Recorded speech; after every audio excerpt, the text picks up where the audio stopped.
Hey fellow Vault Dwellers, it's Angry Turtle and we finally were able to watch Fallout TV show. I watch everything, but here I only want to talk about stuff in episode 1. But I do have a knowledge about all episodes by this point. I wanted to watch them all before I start talking about it, so the show is great. Overall, it's great.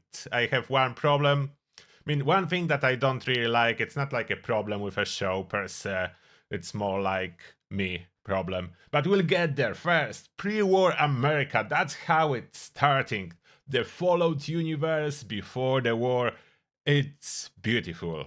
It's perfectly captured the spirit of Fallout.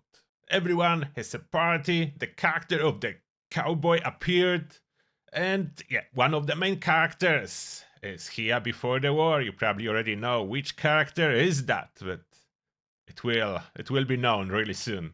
And the party is not going for very long before everyone has a pleasure to experience nuclear apocalypse. The fallout is starting. And the nuclear blast is made absolutely beautiful. I love how it created that. It looks awesome. It doesn't look fake, it doesn't look artificial, it looks great. And then the shockwave. Even on faraway buildings, you can see the glass falling off the windows when the shockwaves is moving forward. We have some action as well outside with this personal Fallout shelter that were so popular around the Fallout universe. Just outside of your house, you can hide and survive the Fallout. And if you play previous Fallout games, some of them were actually really functional. A lot of them were not really practical for an extended period, but they were in here and they are included in TV show. TV show captures the spirit of Fallout universe, pre-war and after-war, brilliantly. I can say that. It captures the spirit brilliantly. Then Cowboy with his daughter is riding away, running, and we don't really know what exactly happened from this point. Then the camera is nicely panning around the city, and you can see more and more mushrooms appears. The nuclear apocalypse, beautifully captured in here. I love this moment. I felt the Fallout universe when the movie started. And then, as usually, we are moving forward in time, and it's not a secret how much, as the screen says. 219 years later. So 219 years after the war, which puts Fallout TV show as the latest into post-war story from all the Fallout universe. It's farthest ahead. So it's after events of Fallout 4. It's after all of that, and of course location is different, it's California. Then finally we meet our main character, Lucy. That's what, if we'll be playing a Fallout game, that's who we are playing as. We are playing as Lucy, that's the main character, growing in the vault, acquiring the skills, like normal standard stuff you would choose in here. Your basic special attributes, your basic skills, depend which Fallout game would that be. They captured it perfectly, showing her in different scenarios acquiring those skills. And finally something interesting is happening. She's applying for a husband. And this is of course twisted Fallout universe and vaults. Every vault is special per se. If you never play Fallout games, you may be surprised, but every vault is special, and this show explains that perfectly too. But here, it's very interesting twist. He's applying for a husband. That's a blind husband. That's basically she will get one after her application is approved as well. She's saying that she cannot pick anyone from the vault as they all related. What's already suspicious too, and she even openly acknowledged that she's messing around with her cousin, but it's just for fun. Nothing serious, just for fun. Then happy Vault Boy with thumbs up, marriage application approved. Then she's ready, we are getting a glimpse into how everything looks in this vault. Awesome! It's countryside. How it's possible? Absolute brilliant piece of engineering is projecting this countryside on the walls. I love it. They made it like everything looks like exactly Fallout style. So I personally love this part. They show it, they show the vault. I'm in love with this vault. I'm already moving in.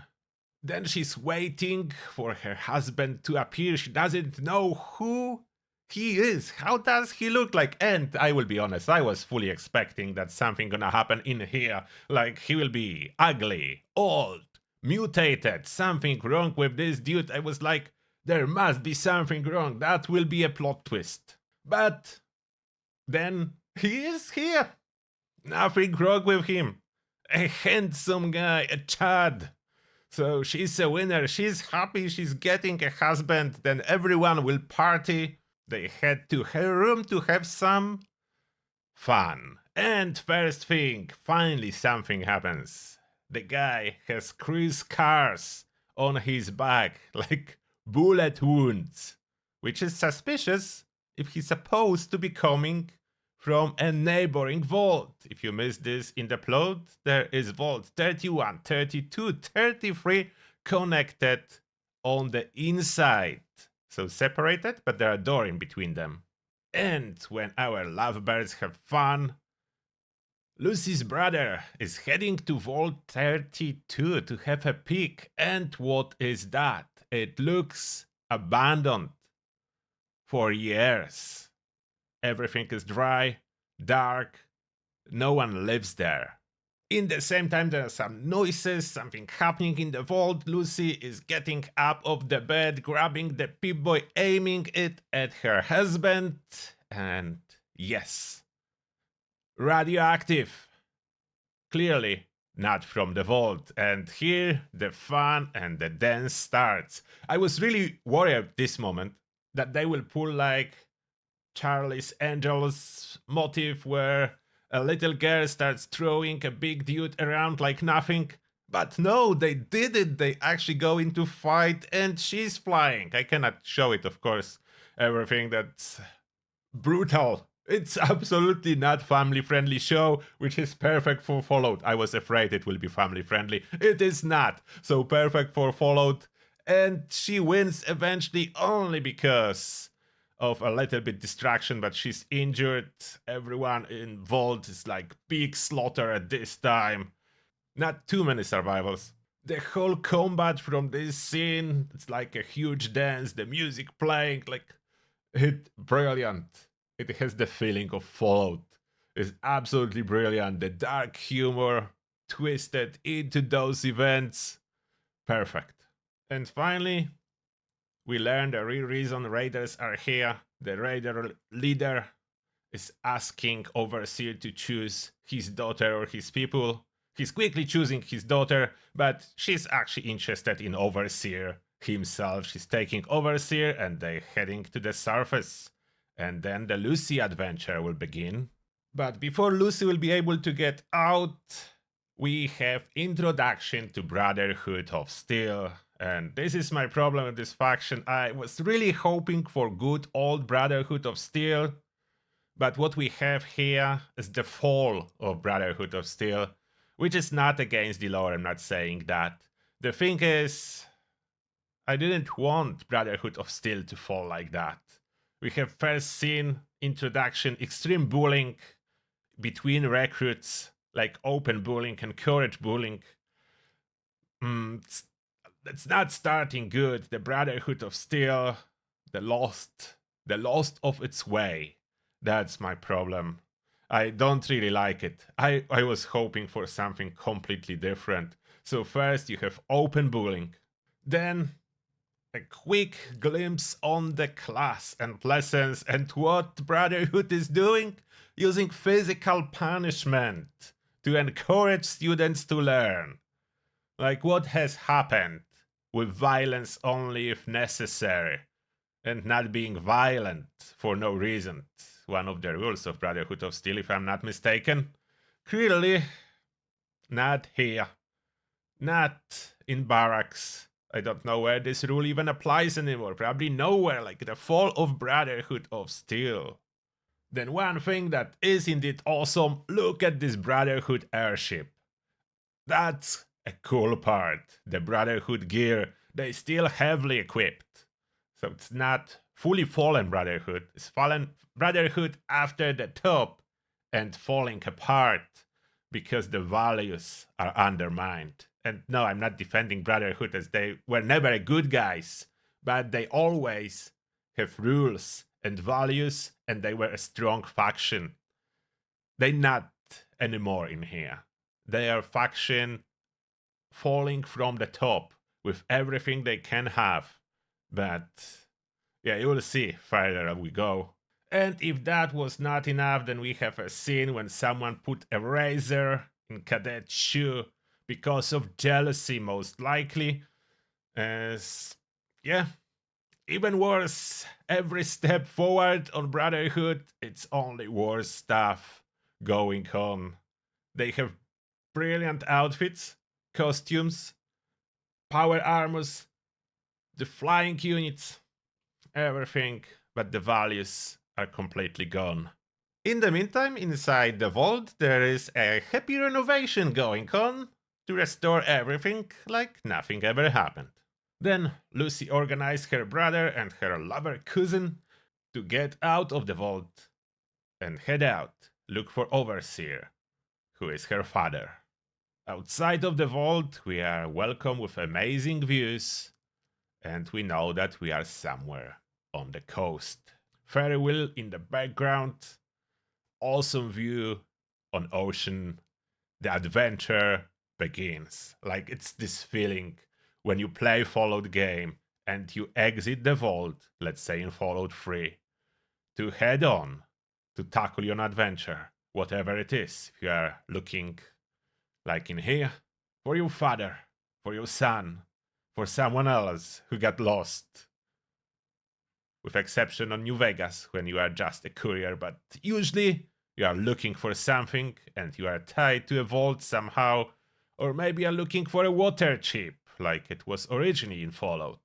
And then we are back with Brotherhood that are heading out as they are looking for Enclave Deserter, which is like a Voltec scientists.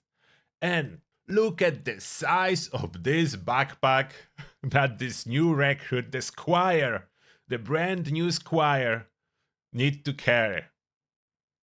And my question is, how did they imagine that if I show you before, the previous recruit that was injured from a razor in the shoe, how this other recruit supposed to carry this backpack?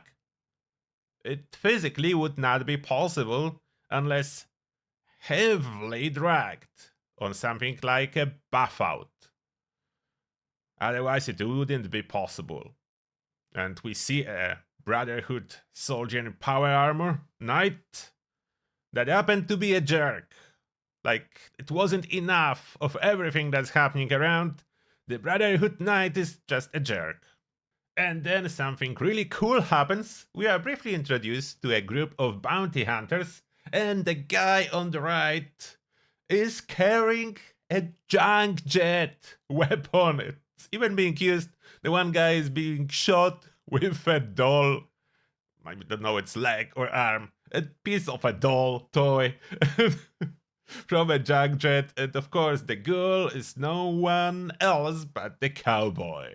And with a Fallout style, he's just dispatching all those three guys by himself and heading out on his merry way. And the look of the ghoul himself is greatly improved from the trailers, I think at least. It's not perfect, but it's absolutely improved.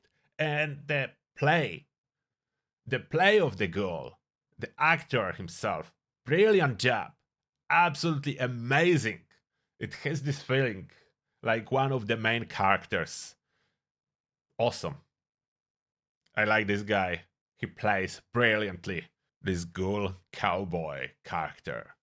And that is everything we have in episode 1 and what I think about it. For most part, for the biggest part, this is a brilliant show. I personally, as I said, do not like what they did to Brotherhood of Steel. It doesn't feel like Brotherhood of Steel from any previous Fallout game. Any Brotherhood of Steel in the past, even Brotherhood in 76 is completely different than in here. Fallout 4 different, Fallout 3 different, every Brotherhood I know. Unless I was completely mistaken by what I should see in Brotherhood from Fallout games. Do you agree or disagree? Absolutely let me know. I don't know. I can be totally wrong about it. And I wanted to see a good old Brotherhood. We are not given that. But hey, could be worse. This movie could be bad and it's brilliant. And there's only little detail, the Brotherhood of Steel, that went haywire a little bit in this future. Not like against the lore, not saying against the lore. It's absolutely possible. The fall of every big organization, country, everything is possible. So it's not like it's something impossible. It's something I would prefer to go different, but I'm not writing a movie. So I will get over that part. And that being said, absolutely let me know what you think about the show. Should I record more videos about other episodes? Let me know. And as always, see you all in the next one.